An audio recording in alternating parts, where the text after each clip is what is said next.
Good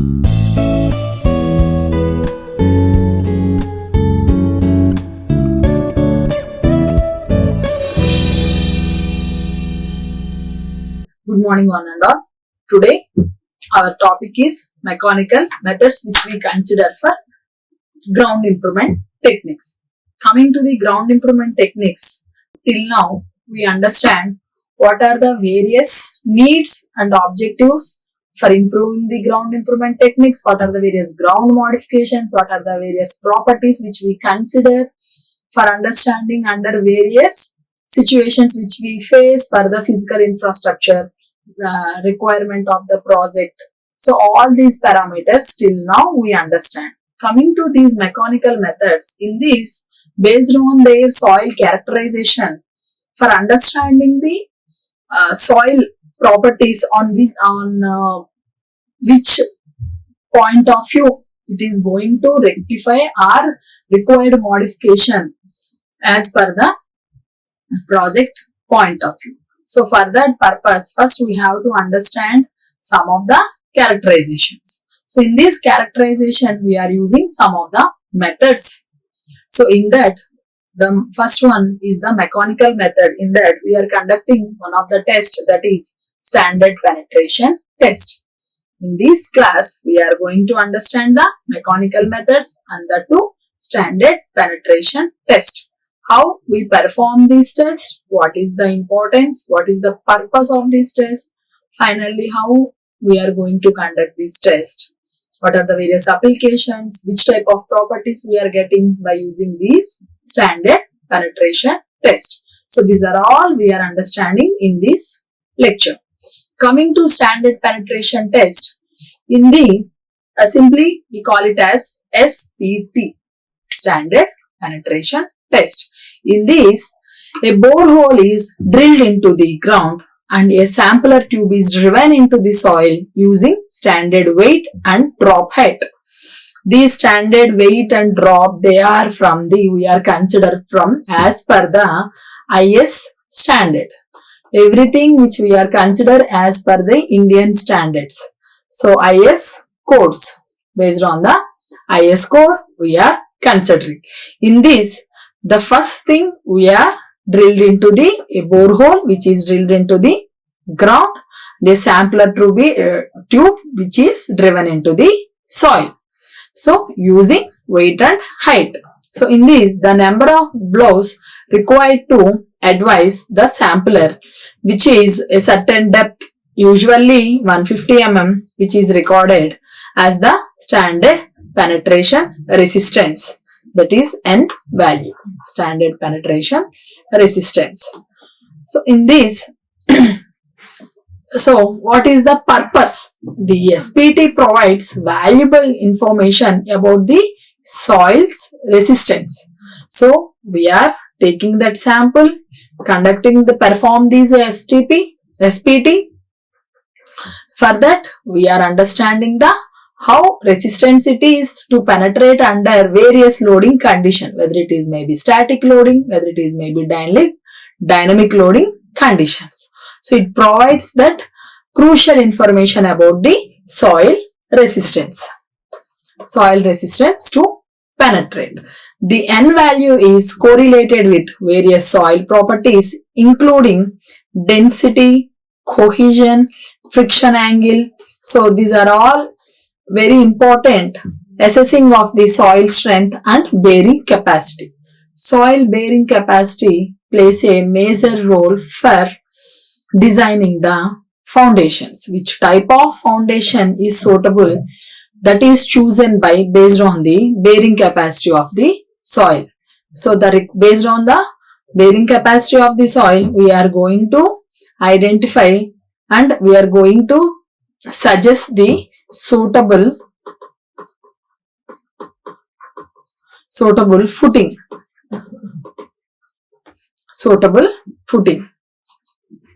So in this standard penetration test, it is an on-site test that is comes under the category of penetrometer test. So this penetration, the name itself tells, it comes under penetrometer test. So the standard penetrometer tests are carried out in borehole. In a borehole, the test will measure the resistance of the soil strata to the penetration undergone. This penetration empirical correlation is derived between the soil properties and the penetration resistance. So it gives the both.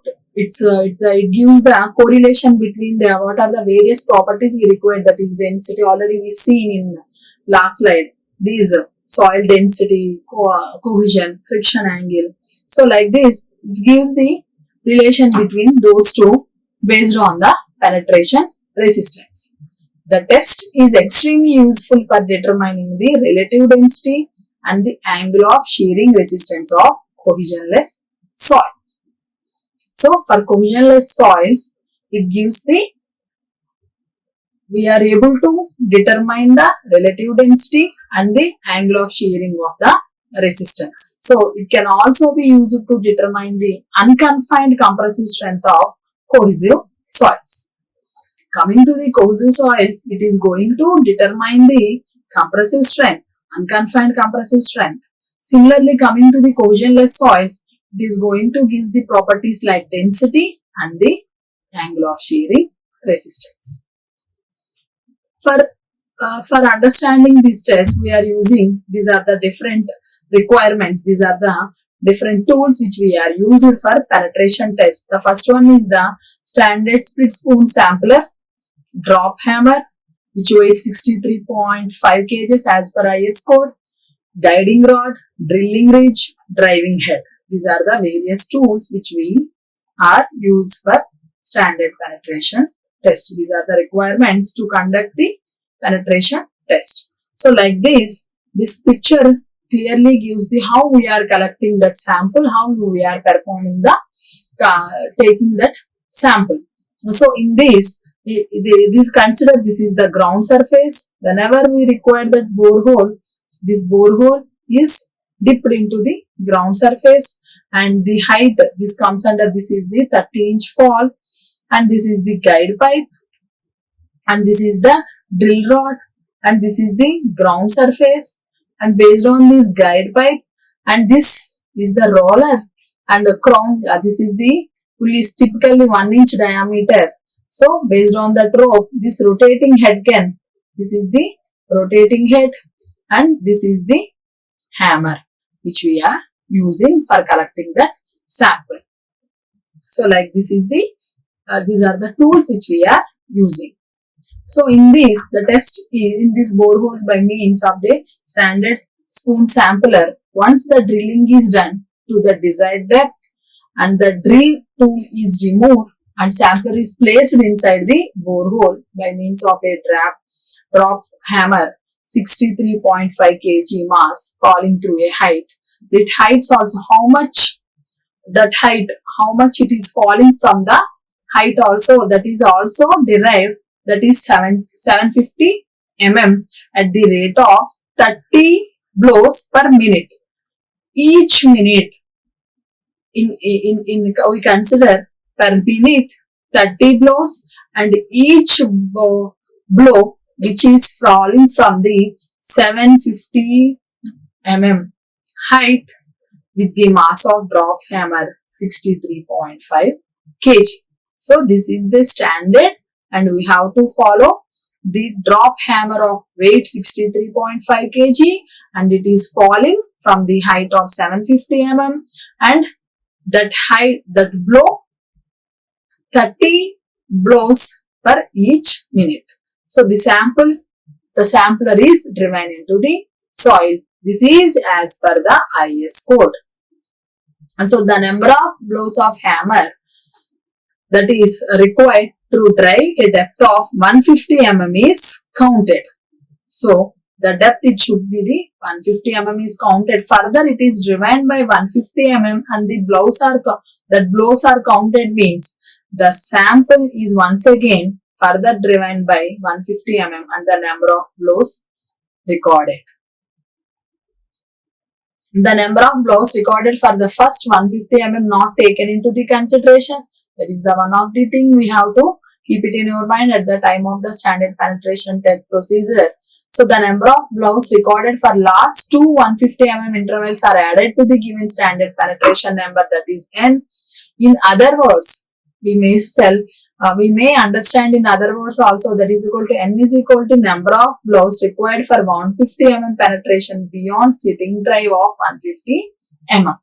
If the number of blows for 150 mm drive exceeds 150, it is taken as refusal and the test is discontinued. We are going to discontinue if it exceeds the 50.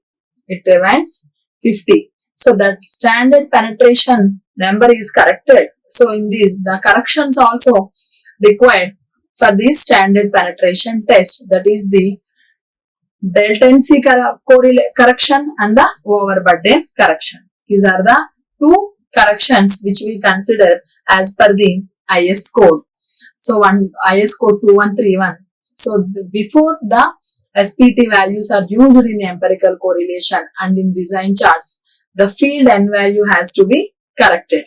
So the correction, delta-NC correction, overburden pressure correction, these two we are considered for standard penetration test. In this, coming to the delta-NC correction, silty, fine sands and fine sands below the water table develop poor water pressure which is not easily dissipated. So in this, the pore pressure increase the resistance of the soil and hence the penetration number as well. So based on these increase of the pore pressure increases and also the resistance of the soil, so the penetration number also this is also going to be affected. For all these parameters, all these what are the things which are going to happen. So in that, the following this correction in the silty fine soils, we may observe the value exceeds 50. So the corrected penetration number is NC 15 plus 0.5 NR minus 15. This NR is recorded value and the NC is the corrected value. If NR is less than or equal to 15, it means NC is equal to NR. If NR is more than, means we are getting this equation. We are going to use this. Whenever the N value exceed the number is, that is 15, we are going to correct this penetration number using this formula. That NC is equal to corrected value. So this is the formula, 15 plus 0.5. What are the exacted recorded value minus 15 gives the corrected penetration number. So this is the delta-NC correction. And the one more correction we may consider that for standard penetration test, that is overburden pressure correction. In this, from several investigations, it is proven that the penetration resistance or the value N is dependent on the overburden pressure. If there are two granular soils with relative density same, so here we are considering there are two granular soils with relative density same. Higher N value will be shown by the soil with the higher confining pressure. So with the increase in the depth of the soil, the confining pressure also increases. So the value N at shallow depth and larger depths are underestimated and overestimated respectively. Hence, to account this, value of N obtained from the test are corrected to a standard effective overburden pressure. So for this, the corrected value of N, that is NC is equal to Cn into N. This Cn is the correction factor for the overburden pressure. Cn is the corrected factor for the overburden pressure. So these are the precautions. These are some of the precautions we can taken for the standard penetration test. Otherwise, whatever the value we will get, that is going to in deviation state. That's why we have to take some precautions. So the one is split spoon sampler must be in good condition. Otherwise, it gives some unnecessary errors which we are going to face in standard penetration test. And the next one is also the cutting shoe must be free from wear and tear. The height of the fall must be 750 mm. It plays a very, very crucial role. And if it change means it will definitely affect the standard penetration value, that is N. It is going to affect the N. So that's why the falling height should be 750 mm. And the drill rods used must be in standard condition. Wind drill rods are not used. So whenever the drill rod should be in specific standard conditions, otherwise those drill rods are not used. So before conducting the test, the bottom of the borehole must be cleaned. So then only we are getting the exact sample.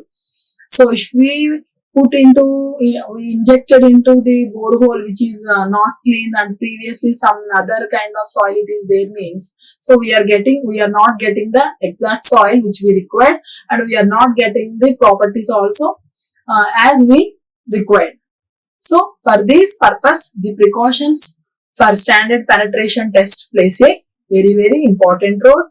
If the borehole should be clean, and the split soil sampler and the drill rods are all should be in good condition. The height which is falling from 750 mm, it should be 750 mm, otherwise it affects the value of N. These are the precautions which we consider for the standard penetration test. Coming to the application, these standard penetration test results are widely used in geotechnical engineering for site investigation, foundation design, and slope stability analysis. So for foundation, which type of foundation which is required, and at the time of site investigation, what are the requirements and what are the needy things are there, and how it reacts. All these parameters we will understand at site investigation. And which type of foundation is suitable, it is also we may understand by the conduction of the standard penetration test, as well as we may understand, we are going to analyze the slope stability also by conducting this standard penetration test. It gives the better decisions, and which type of construction equipment is suitable, and which type of safety measures are required, and which type of materials are giving the good results, and for better the project or better the construction. So all these are the applications we may understand by conducting this standard penetration test, and all the results which are giving in different ways, giving all these analysis. Coming to what are the various advantages involved in the standard penetration test. The test is simple and economical. This test is very simple, and it is very economical.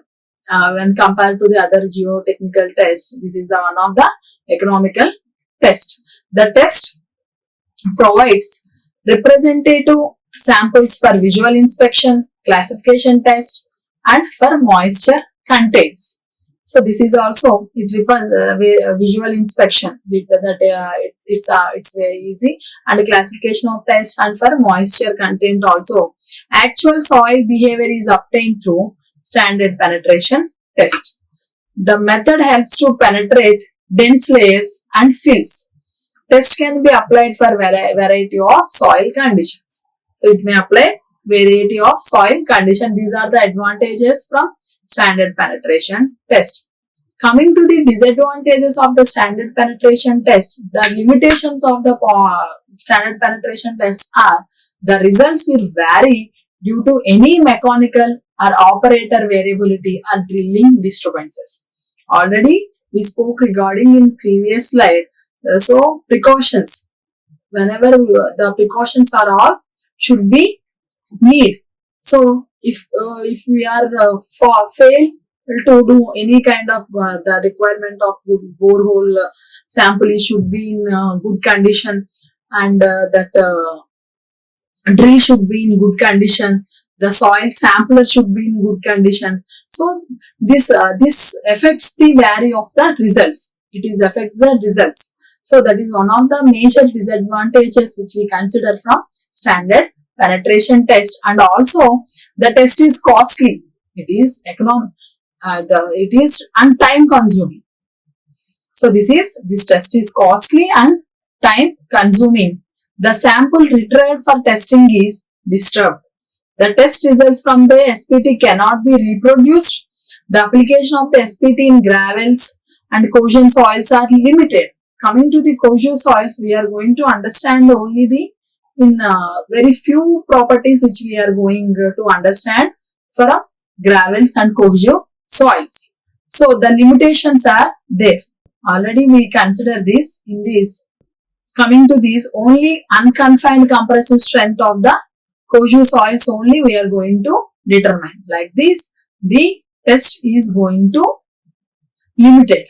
So these are the some of the disadvantages which we consider from this standard penetration test.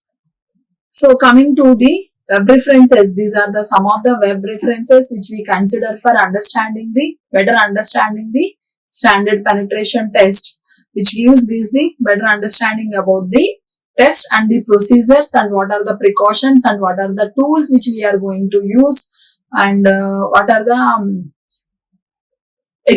tools which we are consider, and what are the final results we will get. So using these are the some of the web references we are considering for this standard penetration test. Thank you. We will see another mechanical method in our next class. Thank you. Like, share and subscribe. Hit the bell icon for more updates.